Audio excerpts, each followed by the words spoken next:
Good morning, children. Today we will study the next chapter, that is collection of data. In previous chapter we have studied about the statistics, its limitations, functions and the basic concepts. Now collection of data. You know what the data is.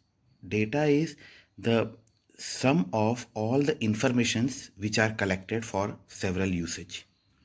And collection of data is a technique or method by which the government or the any resource body or the authority, they come to some interpretations. So there are basically two sources of collection of data. One is primary data, second is secondary data. Now primary data is the data which is occupied for the first time. First time means which is considered as the original data, without any addition, without any alteration, without any manipulation. The data which is received for the very first time in the original form is known as primary data. Here also it is written that the data collected by the investigator for his own purpose for the first time from beginning to the end. If any live interview is going on without any addition, without any manipulation, then it is a primary source. When you read the newspaper includes the addition by the editor. So it has become the secondary data, the data which is received by the newspaper people. And after the addition, after editing, when they give it, it is known as secondary data. So first we will study about the differences between the primary and secondary data. So the principal difference between the primary data and secondary data is, first is difference in originality. Now what is this meaning of difference in originality? Primary data are original because they are collected by the investigator for the further investigations.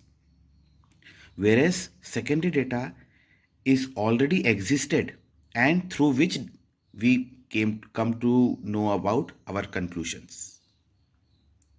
Second difference is difference in objective. The aim of primary data is always related to the direct study of by the investigator. Therefore, this type of data does not require or include any adjustment.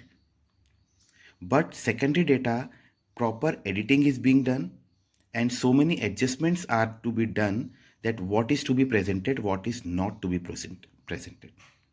So both are having the different objectives. The third one is difference in cost of collection. So primary data is considered as costly as compared to the secondary data. The reason is that primary data is collected for the first time and several tools, methods are required. But secondary data, it is needed as per the study. Whatever data is required is to be taken for the studies.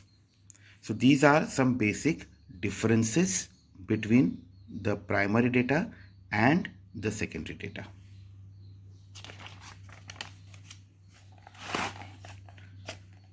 Now we will study about the data collection method and some statistical tools.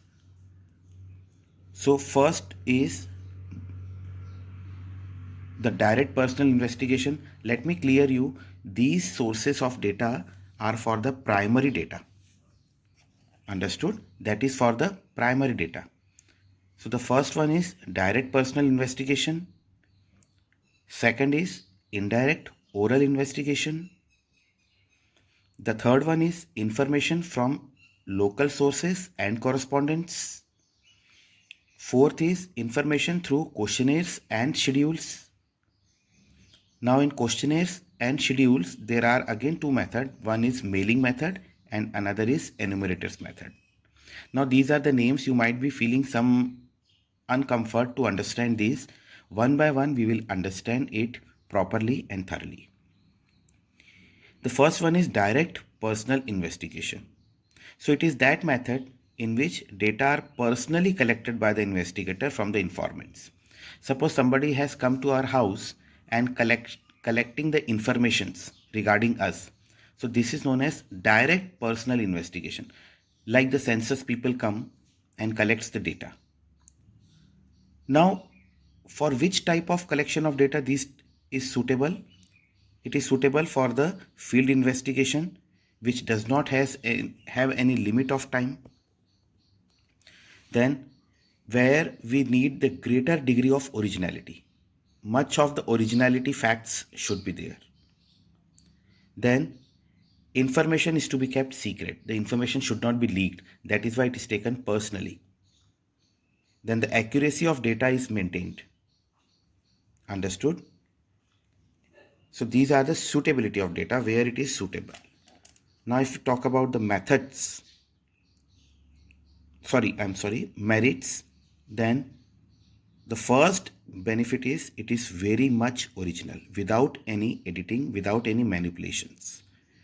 The data is much accurate, or we can say 100% accurate if it is collected through direct personal investigation. Since it is much accurate, more reliability is there for these type of data. Then the next merit is related information. When we directly contact the person or the informants, the investigator can have number of questions related to the information he requires, because the mutual interaction is much. The next is uniformity. Uniformity का मतलब यहाँ पर है कि data is consistent, और जितनी information चाहिए, जो फेयर इंफॉर्मेशन चाहिए, वही पूरी मिलती है. The next is elastic. Elastic का मतलब है यहाँ पर बहुत सारी चॉइसेस होती हैं, तरह तरह से हम क्वेश्चन पूछ सकते हैं. अगर इंफॉर्मेंट को इंग्लिश नहीं समझ में आ रही तो हिंदी में, अगर उसको लोकल लैंग्वेज समझ में आती है तो उसमें, या कुछ और तरीके से अगर हम एक्सप्लेन कर सकते हैं. So it is very much elastic. Then next is demerits. If we talk about the demerits, there are certain demerits also. If this area is very large, the area of study is very large, then this type of method is not suitable, because it takes lot of time, energy and money. Then next is personal bias. Personal bias means, since it is original and informant is giving the interview or the information to the investigator may mold as they are asking the question which they want to understand, which they want to listen. Of course, it is a costly affair. So in many places it may not be used. And since it includes very large piece of area, much of the time, so very few areas are there where it is used. Otherwise, it is generally not used. So in today's video, we have seen about what is data, how the data are collected, the methods of collection of data, then the first method, that is direct personal investigation, which is the method of primary data. We will continue in the next class. Thank you.